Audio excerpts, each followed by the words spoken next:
ስሙ ማይጠራ ባል ታውቃለህ ብዙ ሰው አለ ቤቱ እንዴት ነው በምን ይጠራ በማዕረግ ስሙ ይጠራ ይካብዳል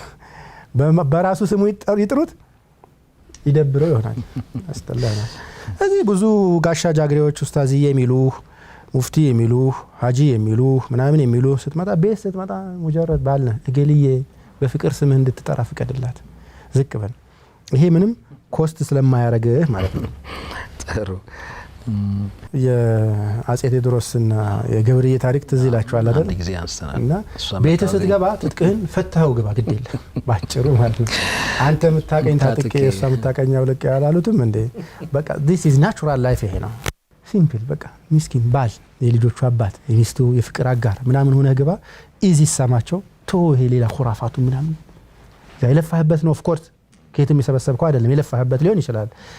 ዝም ብሎ አንድ ሰው ሙፍቲ አይሆንም 40 አመት 50 አመት ዒልም አፈር ከዲሜ ግጦ መቅራት አለበት ማር አለበት ዝም ብሎ ፕሮፌሰር አይሆንም 30 40 አመት ሊፈጅበት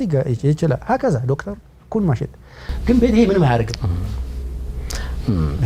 ሰፈሩን ላይ ያልከ ነው ካደበላለክ ችግር ይፈጥርብሃል ያንዳንዱ ነገር በቦታው ይገለጽ እዛ ዩኒቨርሲቲ ልክ ነው አንድ የመጀመሪያ ዲግሪ ተማሪ ዶክተሩን እንደኩየው መሳፈጥ የለበትም ዶክተር ከሆነ ዶክተር ብሎ መጥራት አለበት በቃ ይለፋበት ስለሆነ እንደዘርዋይስ ጓደኝነት ቅርርብ ምናምን ኖሮ